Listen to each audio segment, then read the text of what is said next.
Siguro hindi mo lang naikukwento pero naisipan mo na rin sumuko.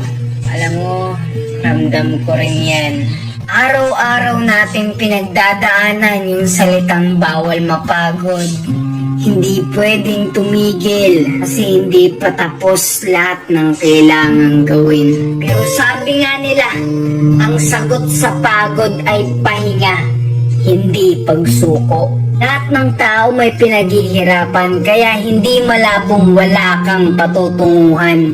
At kahit walang nakakaalam ng mga hirap mo't nararanasan, hindi mauuwi sa wala lang ang mga tahimik mong laban. Kaya saludo ko sa mga taong nagsusumikap. Deserve mo maabot ang inyong pangarap.